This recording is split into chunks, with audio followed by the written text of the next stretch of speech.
Que pourrait être l'éveil de Barbe Noire? Pour répondre à cette question, il faut d'abord qu'on se mette d'accord sur un truc. On parle de l'éveil du Gura Gura no Mi ou du Yami Yami no Mi? Pour le premier, on le connaît déjà. Même si ça n'a jamais été révélé, on peut considérer que ce move de Barbe Blanche est une technique éveillée. Et oui, vu que c'est un paramécia, son éveil lui permet d'appliquer son pouvoir sur un objet extérieur, un peu comme Lola fait avec sa room. Quoi, vous êtes déçus? Ok, alors attendez que je vous parle du Yami Yami no Mi. Pour trouver l'éveil de ce fruit, on est obligé de passer par la question la plus importante de cette vidéo. C'est quoi l'éveil des Logia en fait? Je veux dire, parmi les 3 catégories de fruits du démon, c'est la seule qu'on a encore jamais vu éveiller. Alors que ça fait plus de 1000 chapitres que le premier Logia est apparu. Sauf qu'en fait, c'est pas vrai. Vous me croirez si je vous disais que si, on a déjà vu des Logia éveillés? Oui, j'ai bien dit des Logia, car au moins 2 cas nous ont déjà été montrés dans la série. Tout était sous nos yeux depuis le début. Et grâce à mes recherches et aux théories qu'on va voir aujourd'hui, j'ai pu en conclure que les Logia partagent tous le même éveil. Alors installez-vous confortablement et restez bien avec moi jusqu'au bout, car à la fin de cette vidéo, vous connaîtrez l'éveil de Barbe Noire et de tous les Logia en général. Mais avant ça, j'ai enfin trouvé le Haku Haku no Mi, le fruit du hacking. Grâce à ça, je vais pouvoir hacker la chaîne YouTube de Loulou. Il avait qu'à pas me faire mourir dans la dernière vidéo. Quoi?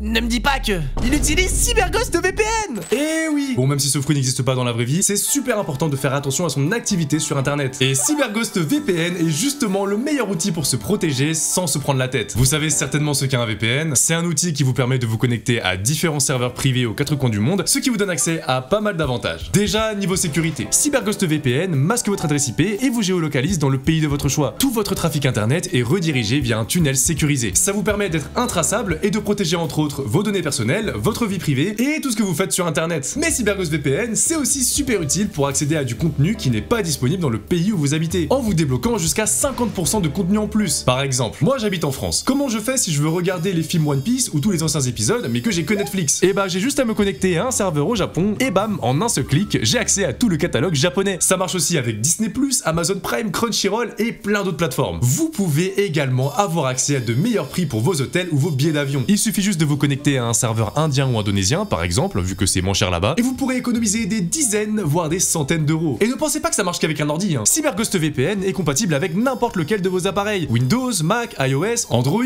console, micro-ondes. Attendez, mais... Et vous pouvez protéger jusqu'à 7 appareils avec un seul abonnement. Tu peux l'installer littéralement sur le téléphone de tout le monde chez toi. Avec ses plus de 38 millions d'utilisateurs et une excellente note sur Trustpilot, non franchement ils sont forts, hein, CyberGhost VPN se classe parmi les meilleurs VPN du marché. Et pour l'avoir testé, franchement, je vous le recommande à 100%. Et justement, pour l'occasion, ils vous ont fait une réduction spéciale, moins 83% sur votre abonnement, soit 2,03 € par mois. Alors foncez, cliquez sur mon lien en description ou en commentaire épinglé pour essayer CyberGhost VPN. Crocodile.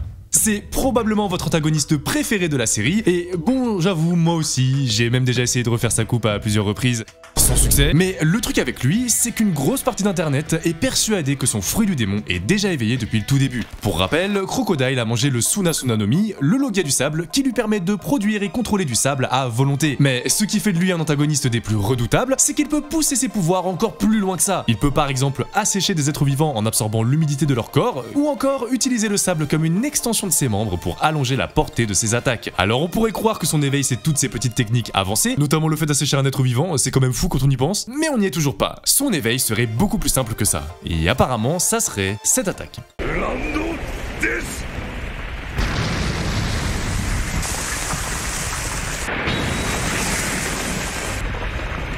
Ok, analysons ce qui vient de se passer. Cette technique de Crocodile s'appelle le Ground Death.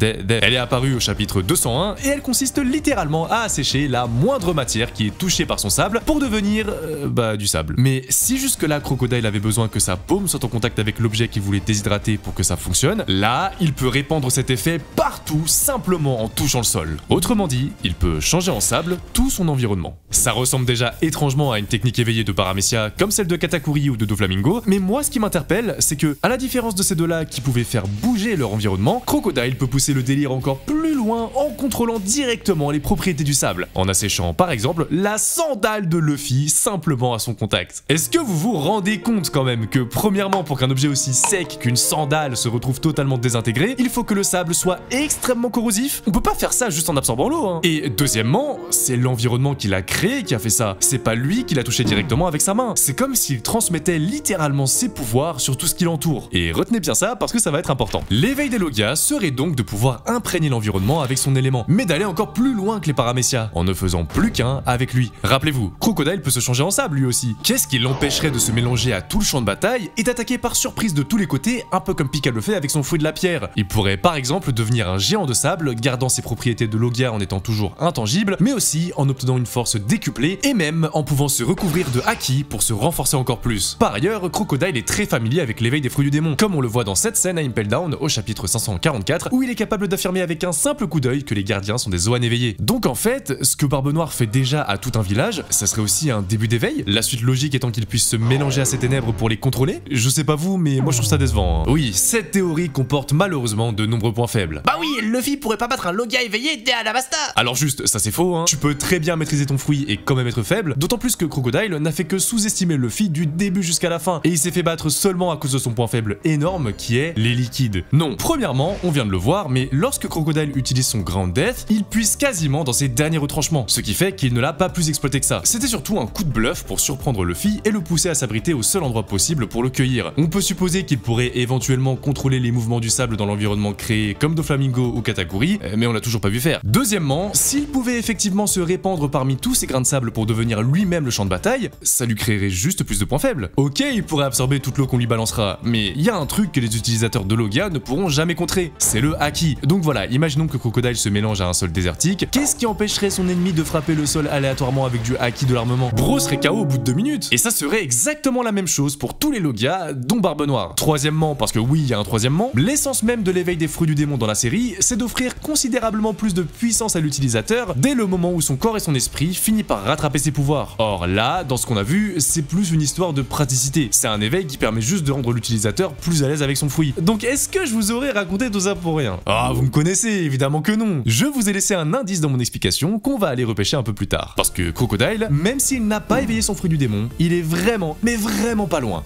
En tout cas plus loin que Barbe Noire. Mais avant de vous en dire plus, j'ouvre juste une petite parenthèse avec une question. Est-ce que ça vous est déjà arrivé de vouloir vivre de YouTube? De rassembler une vraie communauté, de pouvoir lancer vos projets, avoir des OP qui rémunèrent bien et peut-être même de vendre vos propres produits? C'est possible. Mais peut-être que pour l'instant, vos vidéos n'ont jamais vraiment décollé malgré tout le temps que vous y mettez. Et si, au lieu de passer un mois entier sur une grosse vidéo qui ne marche pas, ça vaudrait plus le coup de passer ce même mois à sortir des shorts qui s'amélioreront chaque jour, vous feront gagner des abonnés petit à petit et vous donneront l'expérience nécessaire pour commencer à avoir du succès. Personnellement, c'est exactement comme ça que j'ai commencé. J'ai posté des shorts, j'ai appris à chaque vidéo et petit à petit, j'ai compris ce qui marchait. Aujourd'hui, je peux affirmer qu'à chaque fois que je poste un short, il fait au minimum 100 000 vues, au grand minimum. Et si jamais vous vous demandez comment j'ai fait, et bah ça tombe bien, je prépare en ce moment un pack ultra complet où je vous apprends les méthodes que j'ai utilisées. Mais ça, je vous en reparle à la fin de la vidéo. Crocodile, ce n'est pas le seul personnage qu'on suspectait d'avoir éveillé son Logia. Il y en a un autre qui possède une technique encore plus folle et qui en plus coche toutes les cases de l'essence même de l'éveil. Je parle évidemment de Ener. Notre bon vieux Ener a mangé le Goro Goronomi, le fruit de la foudre, et de la même manière que Crocodile, il rentre dans la catégorie des antagonistes considérés comme étant battus trop tôt par Luffy. En tout cas d'après les gens de Reddit encore une fois. Après, quand on sait de quoi le fruit est capable, on se dit que c'est quand même abusé, et qu'il aurait peut-être pas dû apparaître si tôt dans l'histoire. Déjà, le fait de pouvoir contrôler la foudre, et de devenir la foudre en elle-même, c'est assez fou, mais en plus de ça, il a des pouvoirs supplémentaires dus à la nature de son fruit du démon. Il peut par exemple contrôler l'or, genre littéralement, hein, c'est comme s'il avait le fruit de l'or là, mais aussi relancer son cœur pour revivre comme un défibrillateur. Non mais sérieux, pourquoi il est pas apparu dans le Nouveau Monde? Il méritait pas de se faire battre par une cloche. Bref, au chapitre 298, vers la fin du combat contre Luffy, Ener nous sort ce truc.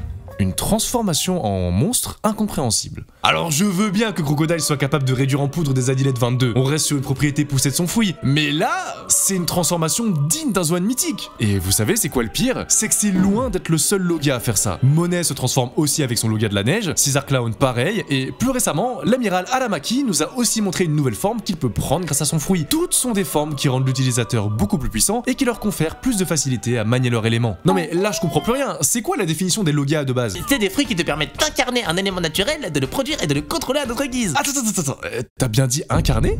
Et si c'était ça, la clé de cette théorie? Je m'explique. Lorsque tu manges un Logia, il se passe un truc qui fait que ton vrai corps physique se fait remplacer par un nouveau corps complètement élémentaire, privant tout adversaire d'atteindre ton vrai corps, à part s'il utilise du Haki. C'est par ailleurs pour ça que les utilisateurs de Logia peuvent faire repousser leurs membres s'ils le perdent, vu qu'en fait, c'est pas vraiment leur vrai membre. C'est de ce corps élémentaire qu'ils puisent leur pouvoir et qu'ils génèrent leurs attaques. Sauf que, il y a quelque chose qu'on oublie assez facilement, c'est qu'à la base, tous les corps physiques possèdent une volonté propre. Le corps humain, par exemple, a pour volonté la survie. Regardez, le vomissement, l'évanouissement, l'atout, tout ça, c'est des réflexes incontrôlables que notre corps déploie pour nous permettre de rester en vie quand il y a un problème. Eh bien, le corps élémentaire aussi a une volonté. La neige, les plantes, les ténèbres et même la foudre, ce sont à la base des éléments de la nature qui agissent lorsqu'il y a un déséquilibre dans l'environnement. Vous allez comprendre avec une simple question. À votre avis, quel est le but de la foudre? Alors à première vue, on pourrait se dire que la foudre n'a pas de but, elle arrive juste quand il y a une tempête. Sauf que la foudre naît d'un déséquilibre électrique entre les nuages et le sol, ce qui fait que les décharges arrivent pour rééquilibrer le tout. Et c'est ça l'esprit de la foudre, c'est ça sa volonté. Donc à votre avis, vu que l'éveil d'un fruit c'est lorsque le corps et l'esprit d'un utilisateur finit par être en symbiose avec son pouvoir, qu'est-ce qui se passerait si le fruit lui-même possédait un esprit? Eh bien ça, on l'a déjà vu lors de l'éveil des Zoan. L'éveil des Logia, c'est une fusion complète entre la nature humaine de l'utilisateur et la nature de son élément. C'est comme pour l'éveil des Zoan qui confronte la nature de l'humain avec celle de l'animal. C'est ce résultat-là qui permet à son utilisateur de se transformer en la forme de vie élémentaire ultime de son fruit. En l'occurrence, pour Ener, une forme personnifiée de la foudre. Un espèce de géant dont chaque centimètre de son corps inflige naturellement de violentes frappes électriques au moindre rapprochement avec un objet. Pour Barbe Noire, on pourrait lui imaginer une forme qui personnifie ses ténèbres. Alors, non, pas forcément un trou noir géant. C'est quoi la nature de ces ténèbres? C'est de vouloir tout absorber, tout attirer. La lumière, les objets, les personnes, jusqu'à même les pouvoirs des autres fruits du démon. Ça pourrait donc être une forme qui personnifie à 100% la voracité de son élément. Avec, par exemple, plein de bouches partout. Pour montrer qu'il a faim, qu'il a la niaque quoi. L'éveil des Logia, ça serait donc une transformation. Bah en fait non. Enfin, c'est plus compliqué que ça. Disons qu'il nous manque encore des informations. En effet, il y a un truc qu'on n'a pas encore traité, un événement qui s'est déroulé il y a plus de 13 ans dans One Piece, et qui fait également fortement penser à un autre type d'éveil de Logia. Mais vous savez quoi, je vais pas vous faire attendre plus longtemps. Laissez-moi vous parler de Punk Hazard. Punk Hazard, c'est probablement l'île la plus chelou de tout One Piece. Déjà, elle n'est pas détectée par le log pause. Mais en plus, sa géographie est... Elle est bizarre. Bon, en fait, l'île est divisée en deux. À gauche, le climat est hivernal, avec de la neige en permanence, des icebergs, des montagnes de glace, et à droite, c'est totalement l'inverse. Le climat est extrêmement chaud, brûlant même, la terre est complètement ravagée par des flammes qui ne s'éteignent jamais, il y a genre 4 volcans en activité constante toute la journée, et l'air est quasiment irrespirable. En plus, ces deux parties ne sont qu'à quelques dizaines de mètres l'une de l'autre. Mais alors, pourquoi je vous parle de ça au juste? En fait, il faut savoir que l'île n'a pas toujours été comme ça. Avant, c'était un endroit verdoyant avec beaucoup de nature, jusqu'à ce qu'une catastrophe scientifique provoquée par César ne la transforme en terre désertique. Ça, c'était avant l'ellipse. Mais juste après, un événement a changé la topographie de l'île à tout jamais, l'affrontement entre l'amiral Akainu et l'amiral Aokiji. Ce sont deux très puissants utilisateurs de Logia. L'un possède le fruit du magma et l'autre de la glace. Et pour rappel, leur combat a duré 10 jours.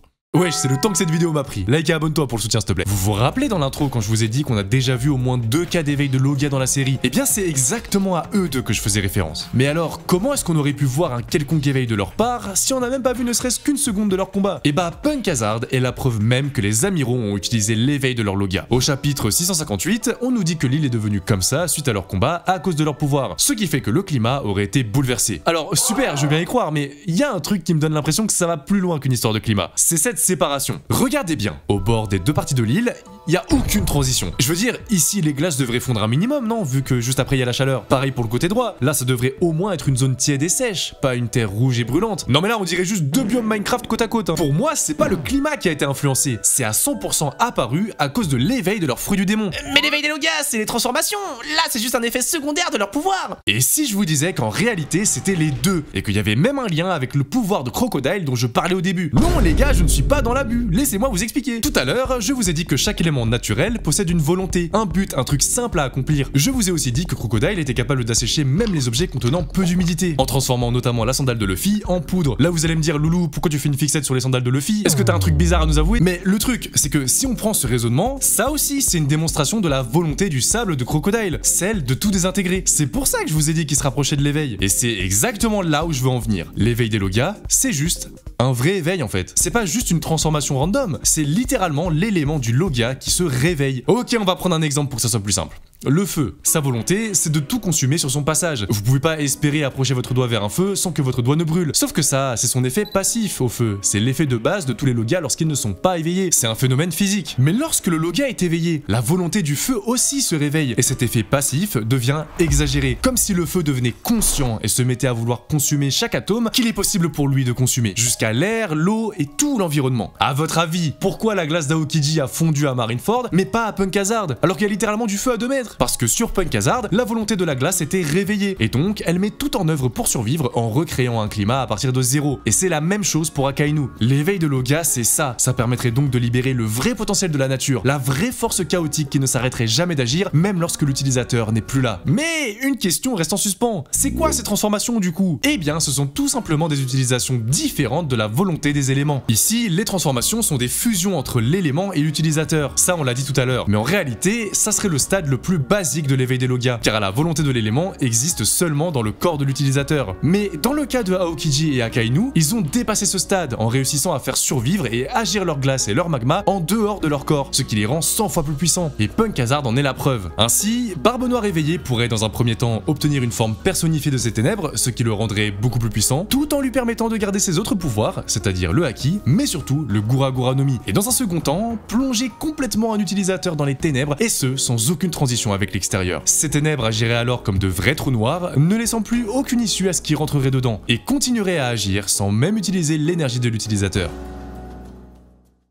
Bonjour à tous. Bon là c'est la partie où les gens se barrent normalement, donc bienvenue à vous et merci beaucoup si vous êtes restés. Il est l'heure de vous donner des updates sur la shortbox et croyez-moi j'ai des trucs de fou à vous dire. Pour ceux qui ne le savent pas encore, je prépare un pack complet pour apprendre à faire des shorts et à les gérer. Le but de ce pack concrètement c'est de faire démarrer les gens qui veulent se lancer sur YouTube en leur enseignant tout pour pouvoir faire au minimum 100 000 vues par short. Au minimum j'ai bien dit. En gros les mêmes stats que ma chaîne et ça peu importe la niche. Il y a toutes mes méthodes d'écriture, de voix, de montage dedans, bref toute mon expérience et croyez-moi ça vaut de l'or. Ça sera des cours sous forme de vidéo et justement en parlant de vidéo j'ai fini de tourner à peu près 30% de la shortbox on va dire, hein, ça s'affiche à l'écran. Donc là actuellement il me reste environ 2 sections à tourner et après bah ça partira en montage direct. Je peux vous dire que c'est bien parti pour sortir milieu ou fin mai.